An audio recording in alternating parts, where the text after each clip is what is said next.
Labour കോഡുകൾക്കെതിരെ ഫെബ്രുവരി 12 അഖിലേന്ത്യാ പണിമുടക്ക് വിജയിപ്പിക്കണമെന്ന് HMS മുൻ ദേശീയ president advocate Thampan Thomas. Labour കോഡുകൾ പിൻവലിക്കേണ്ടത് തൊഴിലാളികളുടെ മാത്രമല്ല എല്ലാവരുടെയും ആവശ്യമാണ്. സമൂഹത്തെ ആകെ അട്ടിമറിക്കുന്നതാണ്. ഈ കോഡുകൾ ഭരണഘടനയുടെ ആമുഖ ദർശനത്തെയും മൗലിക അവകാശങ്ങളെയും നിർദ്ദേശക തത്വങ്ങളെയും സ്റ്റേറ്റിന്റെ അധികാരങ്ങളെയും ചോദ്യം ചെയ്യുന്നതാണെന്നും അദ്ദേഹം പറഞ്ഞു. ഗീബൽസിനെ നാണിപ്പിക്കുന്ന പ്രൊപ്പഗണ്ടയാണ് കോഡുകളെക്കുറിച്ച് സർക്കാർ നടത്തുന്നത്. തൊഴിൽ സ്ഥിരതയോ വർദ്ധിതമായ കൂലിയോ ഇല്ലെന്നത് മാത്രമല്ല, ഉള്ള അവകാശങ്ങൾ വെട്ടിക്കുറയ്ക്കപ്പെടുന്നു. യഥാർത്ഥ ഗ്രാറ്റുവിറ്റി കുറയുമ്പോൾ കൂടുതൽ കിട്ടുമെന്ന് പ്രചരിപ്പിക്കുന്നു. നിശ്ചിത സമയപരിധി നിയമനവും കരാർ കൂലിയും സർവ്വദേശീയമാകുമ്പോൾ ഉയർന്ന വരുമാനത്തിനും ജോലി സ്ഥിരതയ്ക്കും കനത്ത ആഘാതങ്ങൾ ഉണ്ടാക്കുന്നു.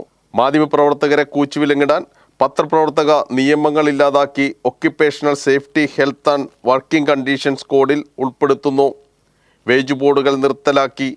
കൂട്ടായ വിലപേശൽ മാധ്യമ മേഖലയിൽ ഒഴിവാക്കപ്പെടുന്നു. പുതിയ ഉൽപ്പാദന പ്രക്രിയയിൽ റോബോട്ടും ആർട്ടിഫിഷ്യൽ ഇൻ്റലിജൻസും തൊഴിലാളികളെ അന്യവൽക്കരിക്കും. മാനേജ്മെൻറ്റിൽ തൊഴിലാളി പങ്കാളിത്തമില്ല എന്ന് മാത്രമല്ല, തൊഴിലുടമ സർവ സ്വതന്ത്രനാണ്. ത്രികക്ഷി ബന്ധങ്ങൾക്ക് ലേബർ കോഡുകൾ വിരാമമിടും.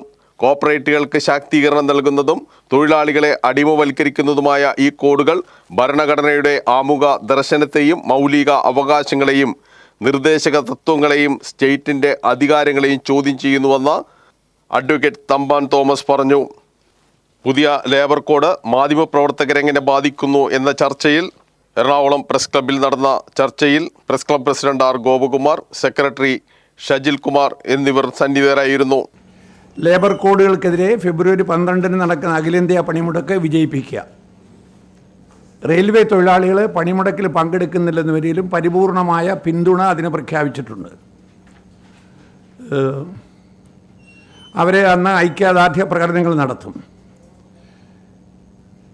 നമ്മുടെ സമൂഹത്തെ ആകെ തൊഴിൽ സ്ഥിരതയോ വർദ്ധിതമായ കൂലിയോ ഇല്ല എന്ന് മാത്രമല്ല, ഉള്ള അവകാശങ്ങൾ വെട്ടിക്കുറയ്ക്കപ്പെടുകയാണ്. യഥാർത്ഥ ഗ്രാറ്റുവിറ്റി കുറയുമ്പോൾ കൂടുതൽ കിട്ടുമെന്ന് പ്രചരിപ്പിക്കുന്നു. നിശ്ചിത സമയപരിധി നിയമനവും കരാർ കൂലിയും സാർവദേശീയമാകുമ്പോൾ ഉയർന്ന വരുമാനത്തിനും ജോലി സ്ഥിരതയ്ക്കും കനത്ത ആഘാതങ്ങൾ ഉണ്ടാക്കും. നികുതി വരുമാനങ്ങളിൽ നിന്നോ മൊത്തം ദേശീയ വരുമാനത്തിൽ നിന്നോ സാമൂഹ്യ സുരക്ഷയ്ക്ക് ഒരു പൈസ പോലും നീക്കിവെക്കാൻ ഇല്ല. EPF-ഉം PF-ഉം ESI-യും അടങ്ങുന്ന ഒരു കൂട്ടായ സോഷ്യൽ സെക്യൂരിറ്റി എന്നുള്ളതാണ് പറയുന്നത്. മാധ്യമപ്രവർത്തകരെ കൂച്ചുവിലങ്ങടക്കാൻ പത്രപ്രവർത്തക നിയമങ്ങൾ ഇല്ലാതാക്കി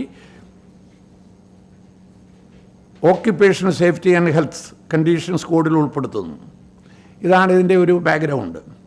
വ്യവസായ സ്ഥാപനങ്ങളുടെ സൂക്ഷ്മ പരിശോധനകൾ ഇല്ലാതാക്കി സ്വയം സർട്ടിഫിക്കറ്റുകൾ പ്രാബല്യത്തിൽ വരുത്തുന്നു. വേതനമെന്നത് ജോലിക്ക് കൂലി എന്നതിന് പകരം ജോലി കടമയും കൂലി ധർമ്മമായും കണക്കാക്കപ്പെടും. മനുസ്മൃതിയും യജ്ഞവലസ്കൃതിയും മറ്റും ഇനി മാർഗരേഖ സംഘടിപ്പിക്കുവാനുള്ളത്. അവകാശം നേടുവാനുള്ള അവസരങ്ങൾ നിഷേധിക്കപ്പെടുകയാണ്. ട്രേഡ് യൂണിയൻ പ്രവർത്തനങ്ങളില്ലാതെ ഉണ്ടാകും. കാരണം 51% കിട്ടുന്ന ട്രേഡ് യൂണിയൻ ബാർഗെയിനിങ് ബോഡിയായിട്ട് മാറും പുതിയ കോഡ് വന്നു കഴിയുമ്പോൾ. പിന്നെ അവിടെ ട്രേഡ് യൂണിയൻ പ്രവർത്തനം 51 ഉണ്ടാക്കി കഴിഞ്ഞാൽ പിന്നെ പുതിയ ട്രേഡ് യൂണിയൻ പ്രവർത്തനം വരുന്നില്ല. അപ്പോൾ ഇത് കംപ്ലീറ്റായിട്ടും ഈ കോഡ് ജനകീയ അവകാശങ്ങൾ നിഷേധിക്കപ്പെടുന്നു എന്നതിനാലാണ് ഈ പണിമുടക്ക് നടത്തുന്നത്. ഈ പണിമുടക്ക് കർഷകരും അതുപോലെ എല്ലാ തൊഴിലാളികളും കൂട്ടായി ഇതിനകത്ത് പങ്കുചേരുന്നു എന്നുള്ളതാണ് ഏറ്റവും പ്രധാനപ്പെട്ട ഒരു വിഷയം. അതുകൊണ്ട് എനിക്ക് പറയുവാനുള്ളത്, ഈ പണിമുടക്ക് സമ്പൂർണ്ണ വിജയമാക്കി തീർക്കണം. കോഡുകൾ മാധ്യമപ്രവർത്തകർ ഇതിൻ്റെ പിന്നിലുണ്ട്. ശക്തമായ പ്രവർത്തനങ്ങൾ രാജ്യത്തെമ്പാടും നടക്കുന്നുണ്ട് എന്നുള്ളതാണ്.